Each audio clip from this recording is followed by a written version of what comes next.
नमस्कार साथियों, Mahesh Taneja Indian and world history YouTube channel पर पुनः आपका स्वागत है। आज हम बात करने वाले हैं अपने पिछले वीडियो से आगे बौद्ध धर्म के सिद्धांतों के बारे में।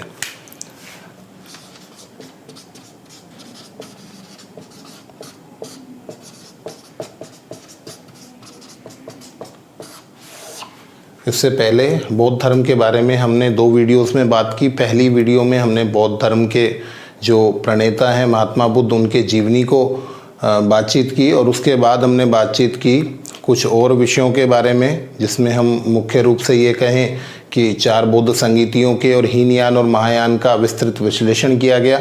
और ये तीसरे वीडियो में हम बात करने वाले हैं बौद्ध धर्म के प्रमुख सिद्धांतों की। तो सबसे पहले हम बात करते हैं, बौद्ध धर्म में एक त्रिरत्न की संकल्पना है।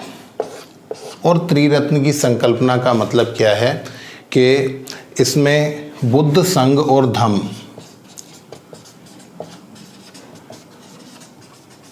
इन तीनों को त्रिरत्न के रूप में समाहित किया जाता है कि तीन रत्न हैं जिसके माध्यम से बौद्ध धर्म अपने प्रखर रूप में आपको दिखाई देता है। और उसमें बुद्ध की विशिष्ट भूमिका है क्योंकि ये इसके प्रणेता हैं। संघ का बड़ा महत्व है जिस पे हम बहुत सारा डिस्कशन करने वाले हैं। और एक धम्म, जो एक नया धर्म विकसित किया गया, उसकी महत्ता यहाँ पर प्रदर्शित की जाती है। तो त्रिरत्न कौन से हैं? बुद्ध, संघ और धम्म। इसके बाद बात करते हैं चार आर्य सत्यों की। और चार आर्य सत्य क्या कहते हैं, तो एक बार हम देखें इसको। हम लोग पढ़ चुके हैं, दुख है, दुख समुदय है, दुख निरोध है और दुख निरोध गामिनी प्रतिपदा।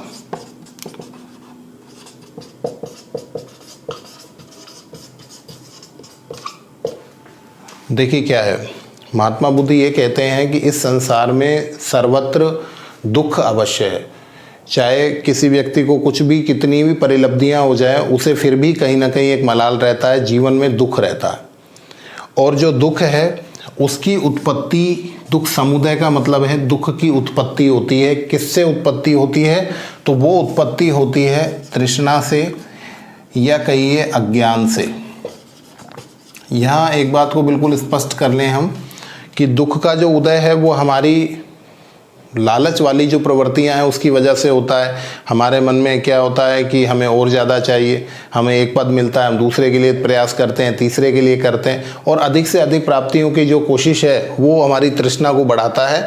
और ये तृष्णा दुख का मुख्य कारण है। उसके अलावा अज्ञान भी मुख्य कारण है, क्योंकि हम जीवन में काम, क्रोध, मद, मोह, लोभ जैसी चीज़ों में पड़े रहते हैं और अज्ञान की वजह से जीवन में वास्तविक जो संकल्प और लक्ष्य हैं उससे हम अपने आप को अलग कर लेते हैं, भटक जाते हैं। और इस वजह से क्या होता है, दुख का उदय होता है। तो दुख समुदय के कारण अज्ञान और तृष्णा। किसी एग्जाम में क्वेश्चन आया था और ये दोनों ही ऑप्शंस आपको मिले थे, तो उसमें आपको ध्यान रखना है फर्स्ट ऑप्शन आपको अज्ञान मानना पड़ेगा, क्योंकि अज्ञान की वजह से ही सारी की सारी समस्याएं हैं। और यदि अज्ञान ऑप्शन नहीं होगा तो फिर आपको तृष्णा मानना होगा।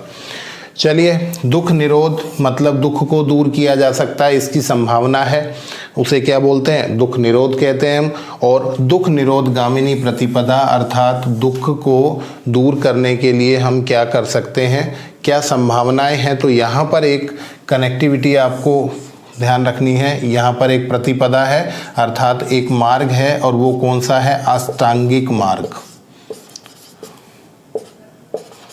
आपने निश्चित रूप से सुना होगा, और बहुत सारा मिक्सअप होते हैं लोग कि अष्टांगिक मार्ग बौद्ध धर्म का है या जैन धर्म का है। तो अष्टांगिक मार्ग की संकल्पना, अर्थात 8 ऐसे मार्ग, 8 ऐसे माध्यम बताए गए हैं जिसके द्वारा दुख से बचा जा सकता है, ऐसा महात्मा बुद्ध ने हमें बताया है। इस अष्टांगिक मार्ग की संकल्पना को हम 3 संदर्भों से समझते हैं, और उन 3 संदर्भों को किस नाम से जानते हैं? तो प्रज्ञा, शील और समाधि। प्रज्ञा, शील और समाधि के नाम से हम इसे जानते हैं। और प्रज्ञा, शील और समाधि क्या है, तो आपको बताएं, ये सम्यक ज्ञान है, ये सम्यक आचरण है। सम्यक का मतलब होता है ठीक प्रकार का, सम्यक का मतलब होता है ठीक प्रकार का, उचित प्रकार का। सम्यक ज्ञान है, सम्यक आचरण है और सम्यक ध्यान है। और इसके अंतर्गत हम अष्टांगिक मार्ग जो 8 मार्ग बताए गए हैं उनकी बातचीत को कंप्लीट करते हैं। अर्थात प्रज्ञा के अंतर्गत या सम्यक ज्ञान के अंतर्गत ये कहा गया कि हमारी वाणी कैसी होनी चाहिए, सम्यक होनी चाहिए। हमारी दृष्टि कैसी होनी चाहिए, ये भी कैसी होनी चाहिए, ये भी सम्यक होनी चाहिए, उचित प्रकार की होनी चाहिए। और इसके अलावा बात करें तो हमारा जो संकल्प है वो भी उचित होना चाहिए।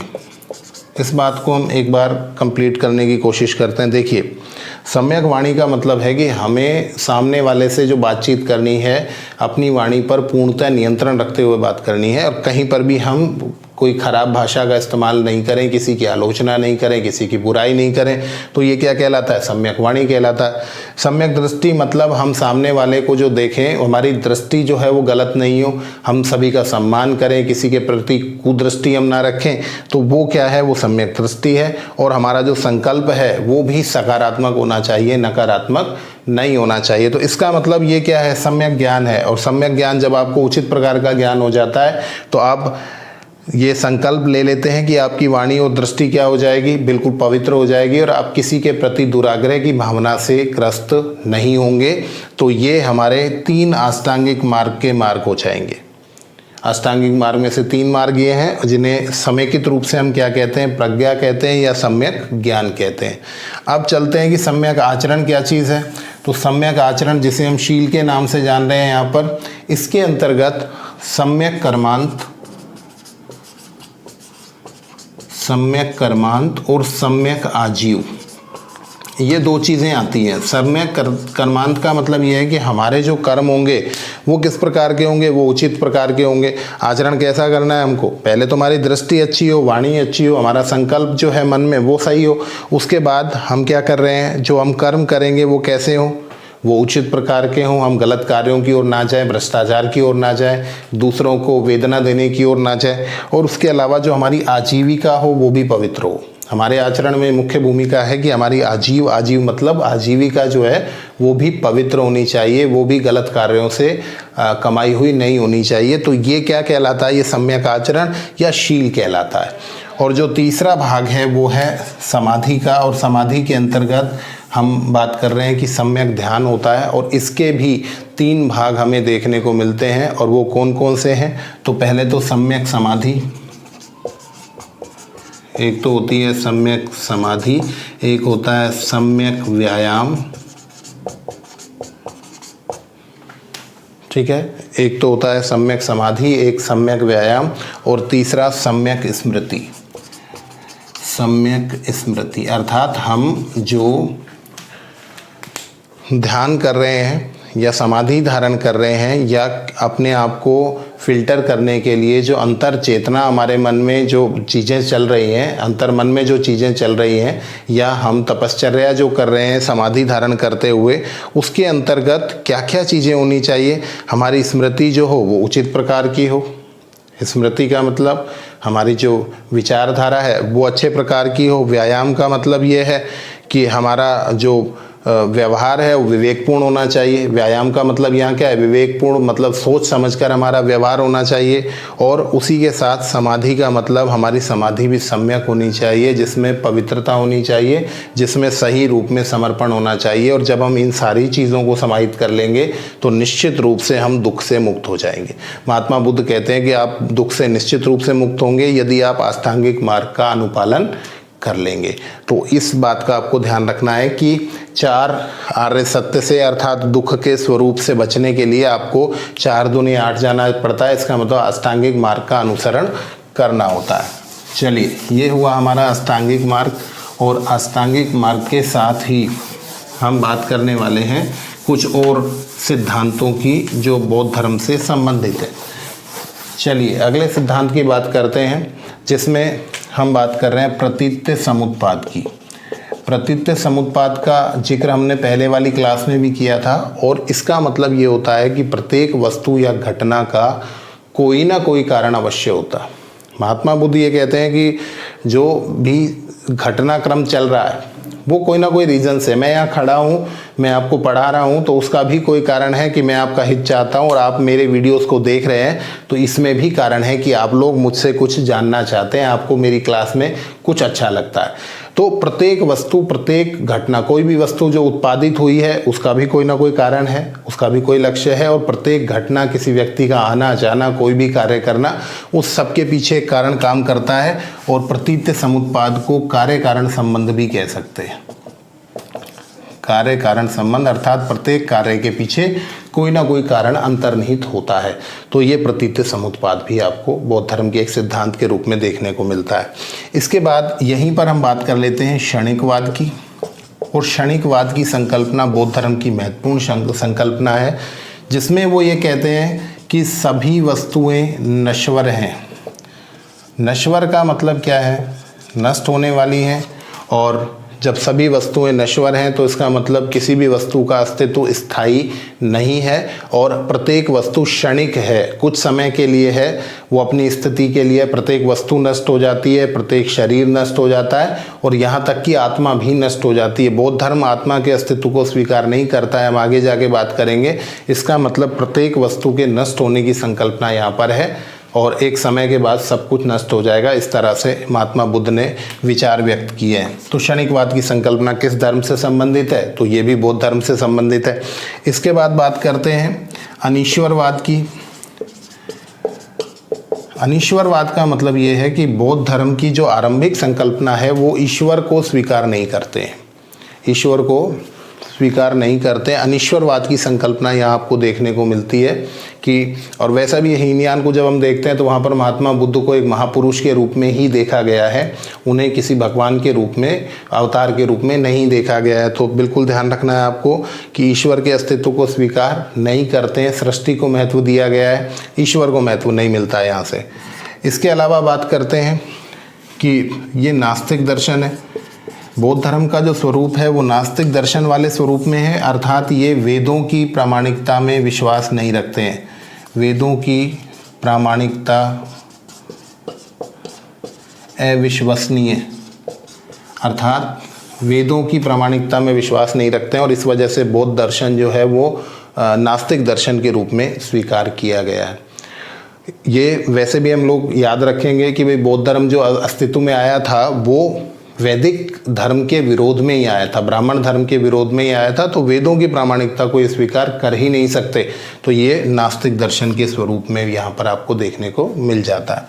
इसके बाद हम बात करते हैं अनात्मवाद की। अनात्मवाद का क्या मतलब होता? बौद्ध धर्म जो है वो आत्मा के अस्तित्व को स्वीकार नहीं करता।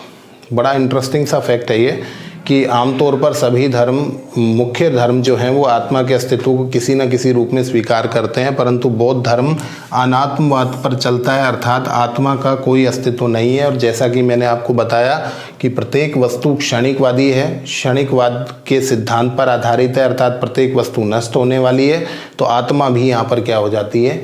नष्ट हो जाती है। और आत्मा नष्ट हो जाने के साथ ही मैं यहाँ पर एक संकल्पना को और क्लियर कर देता हूँ, काफ़ी स्टूडेंट्स इसमें मिक्सअप होते हैं। देखिए, अगर आप हिंदू धर्म को देखेंगे ना, तो हिंदू धर्म में कहीं ना कहीं एक आत्मा के रूप को माना गया, एक आत्मा के स्वरूप को स्वीकार किया गया है, जिसे परम आत्मा कहा जाता है, परमात्मा। ठीक है। और ये कहा जाता है कि प्रत्येक जीव में परमात्मा का अंश है, मतलब होल, पूरा, संपूर्ण जो है वो तो क्या है? परमात्मा एकमात्र आत्मा है। और प्रत्येक जीव में क्या होता है? उसका एक अंश होता है, और जैसे ही किसी की मृत्यु होती है तो वो अंश जाकर किस में मिल जाता है? परमात्मा में मिल जाता है।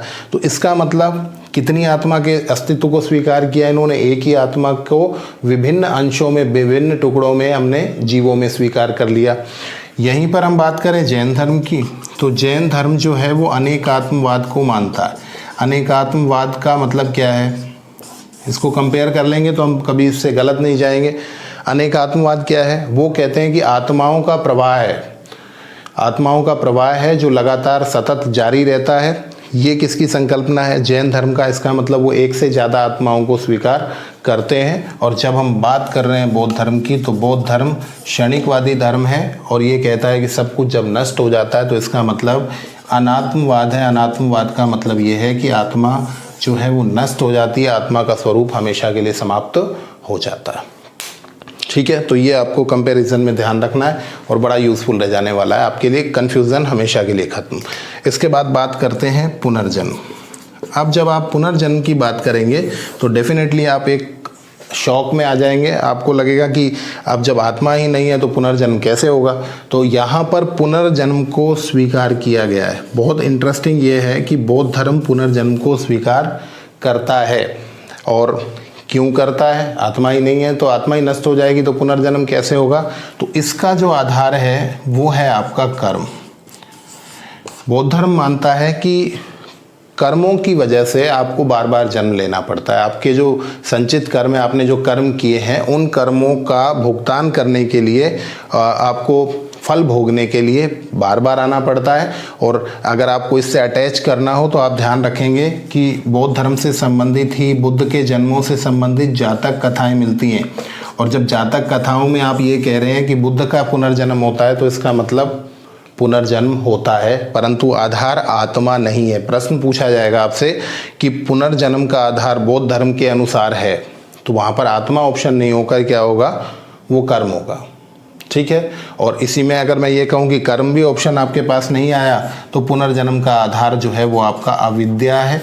अविद्या का मतलब आपको एक जन्म में ज्ञान नहीं हो पाया, आप अपने दुखों से मुक्ति नहीं प्राप्त कर पाए, आप मोक्ष की अवस्था को प्राप्त करने में असफल रहे और अविद्या रही, तो अविद्या की वजह से आपको क्या करना पड़ेगा? फिर से जन्म लेना पड़ेगा। तो ये भी इम्पोर्टेंट है कि यदि आपके पास कर्म भी ऑप्शन नहीं आएगा तो आपका आंसर क्या होगा? अविद्या है, जिसकी वजह से आपको पुनर्जन्म लेना होता है। ये बौद्ध धर्म की संकल्पना है। चलिए, इसके बाद एक और बात कर लेते हैं और वो बात है हमारी अनात्मवाद हो गया, पुनर्जन्म हो गया, और इसके बाद बहुत महत्वपूर्ण एक विषय होता है हमारा दशशील का। इसमें से मिटा लेते हैं। दशशील का एक संकल्पना है, उसको हम देख लेते हैं। दशशील, तो ये 10 शील की संकल्पना महात्मा बुद्ध ने दी है और इस संकल्पना में ये कहा गया है कि ये 10 के 10 नियम जो हैं ये अनिवार्य हैं किसके लिए? बौद्ध भिक्षुओं के लिए। हम यहाँ पर बात कर रहे हैं कि 10 शील जो हैं वो किसके लिए अनिवार्य हैं? बौद्ध भिक्षुओं के लिए। कौन कौन से हैं? तो सत्य है, दूसरा अहिंसा है,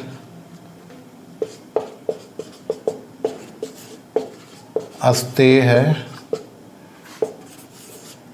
चौथा ब्रह्मचर्य है, पांचवा नशा नहीं करना।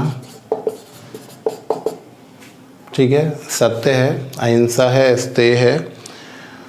सत्य जानते हैं, अहिंसा जानते हैं, अस्तेय मतलब चोरी नहीं करना, ब्रह्मचर्य का पालन करना और नशा नहीं करना। इन 5 को पंचशील कहा गया है। इन 5 को क्या कहा गया है? पंचशील। और आपको बताएं, इम्पोर्टेंट ये है कि ये पंचशील जो है ये बौद्ध भिक्षुओं के लिए भी अनिवार्य है और गृहस्थों के लिए भी अनिवार्य है। आपसे पूछा जाएगा गृहस्थों के लिए कौन से अनिवार्य हैं, तो पंचशील अनिवार्य है, परंतु यहाँ ब्रह्मचर्य का मतलब क्या होगा? गृहस्थ है, ब्रह्मचर्य है, तो उसका मतलब ये है कि आप पर स्त्री की ओर अपने आप को आकर्षित नहीं करेंगे, आप गलत संबंध जो है समाज में स्थापित नहीं करेंगे, वो ब्रह्मचर्य यहाँ पर कहलाएगा। तो गृहस्थ के लिए, भिक्षुओं के लिए और गृहस्थ के लिए, दोनों के लिए पंचशील अनिवार्य हैं। जबकि जो 5 और हम लिखने वाले हैं वो भी अनिवार्य हैं। किसके लिए? केवल बौद्ध भिक्षुओं के लिए। गृहस्थ के लिए वो अनिवार्य नहीं होंगे। तो कौन कौन से हैं वो भी देख लेते हैं। एक तो है कंचन कामिनी का त्याग। कंचन कामिनी का त्याग का मतलब क्या है? कि स्त्री और जो धातु है, स्वर्ण आदि धातु है, उनके प्रति जो मोह है उसे समाप्त करना। इसके अलावा है कोमल शैया का त्याग करना। कोमल शैया का त्याग मतलब आपका जो बिस्तर होगा वो कैसा होगा?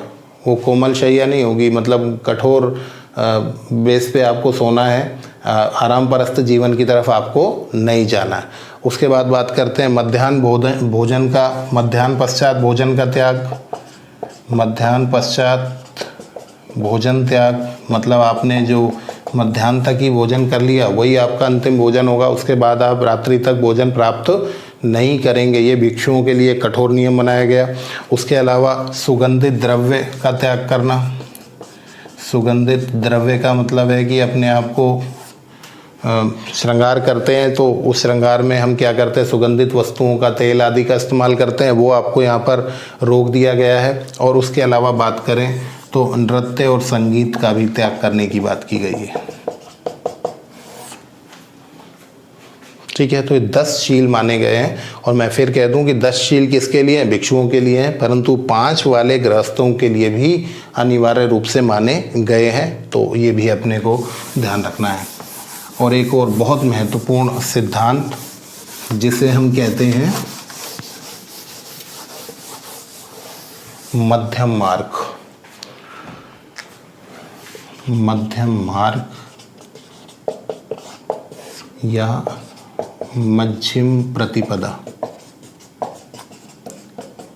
ये क्या है मध्यम मार्ग? ये देखें, देखिए बौद्ध धर्म और जैन धर्म दोनों एक साथ आए, इनमें कोई ज़्यादा अंतर नहीं है कि भाई बहुत बड़ा गैप है। और अगर आप सिद्धांतों को भी देखेंगे तो मुख्य रूप से सिद्धांत वही है जो महावीर स्वामी या पार्श्वनाथ ने दिए, वही सिद्धांत आप देख रहे हैं। सत्य है, अहिंसा है, स्तेय है, ब्रह्मचर्य, लगभग वही चीज़ें आप देखने को यहाँ मिल रही है।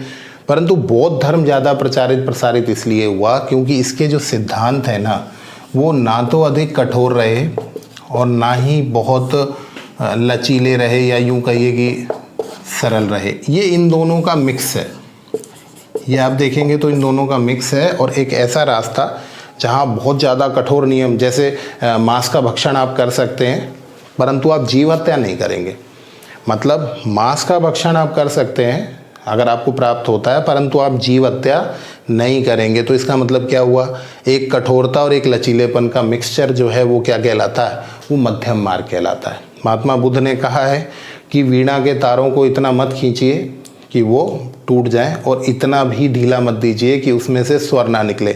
इसका मतलब आपको क्या करना है, नियमों को इतना ज़्यादा कठोर भी नहीं बनाना है कि वो नियम आपको परेशानी में डाल दें, आप उसका पालना नहीं कर सकें, और इतना सरल भी नहीं बनाना है कि धर्म का स्वरूप ही नष्ट हो जाए। जैसे हम जैन धर्म के बारे में आमतौर पर बात करें तो जैन धर्म के नियम कहाँ से कठोर हैं? जब आप ये कहते हैं कि जैन धर्म पूर्णतः अहिंसा की बात करता है, और पूर्ण अहिंसा में वो ये कहता है कि आपको सूर्यास्त के बाद भोजन नहीं करना चाहिए। अब सूर्यास्त के बाद भोजन नहीं करना चाहिए, परंतु जो श्रमिक होते हैं वो श्रमिक यदि सूर्यास्त के बाद ही घर पर पहुंचकर भोजन बनाएंगे तो उनके लिए इसे पालना करना संभव नहीं है। इसी तरह से जो कृषि कार्य करने वाले लोग हैं उनके लिए ये संभव नहीं है, क्योंकि वो जब हल चलाएंगे तो बहुत सारे जीवों की हत्या वहाँ पर भी होगी। तो पूर्ण अहिंसा का नियम जहाँ जैन धर्म बात करेगा तो उसे पालन करना संभव नहीं हो पाता है आम जनता के लिए। और जब आम जनता इसका पालन नहीं कर पाती है तो उनको लगता है कि जैन धर्म के नियम ज़्यादा कठोर हैं, और इसलिए लोगों का जो उन्मुखीकरण हुआ वो बौद्ध धर्म की ओर रहा। इसके अलावा जो भारतीय इतिहास के मुख्य शासक हुए, जिसमें अशोक महान कह सकते हैं, कनिष्क कह सकते हैं, हर्षवर्धन कह सकते हैं, तो ये वो बड़े नाम हैं जिन्होंने बौद्ध धर्म के प्रचार प्रसार के लिए बहुत सारे प्रयास किए, प्रचारक भेजे। जबकि जैन धर्म प्राय ये स्वीकार करता है कि समुद्र लांघकर अन्य देशों में प्रचार प्रसार करना जो है वो उचित नहीं है। जैन धर्म इसमें बाधित करता है, और इस वजह से जैन धर्म जो है वो एक सीमित दायरे में चला गया। और यूँ कहिए कि कहीं ना कहीं आज की तारीख में हिंदू धर्म के एक अंश के रूप में ही आपको जैन धर्म देखने को मिलता है। कोई बहुत अलग से संकल्पनाएं नहीं है, लगभग मिलता जुलता सा पूजा पाठ का स्वरूप और सब मिलेगा। यहाँ बौद्ध धर्म कुछ अन्य विशेषताओं के साथ अपने आप को सेपरेट किए हुए है, अलग से कर लिया है। तो यहाँ आपको ध्यान रखना है कि बौद्ध धर्म इसलिए प्रचारित प्रसारित हुआ क्योंकि इसका जो मार्ग है वो क्या कहलाता है, वो मध्यम मार्ग है, अर्थात बहुत ज़्यादा कठोरता और लचीलेपन का मिश्रण यहाँ देखने को मिलता है, और इसी को मध्यम प्रतिपदा के नाम से भी जानते हैं। चलिए एक लास्ट बातचीत और कर लेते हैं। 5 स्कंद बौद्ध धर्म के माने गए हैं। 5 स्कंद का मतलब ये है कि मानव का जो व्यक्तित्व है वो 5 स्कंदों से बना है। और कौन कौन से हैं एक बार हम देख लें इनको। रूप, वेदना, विज्ञान, रूप, वेदना, विज्ञान, संस्कार,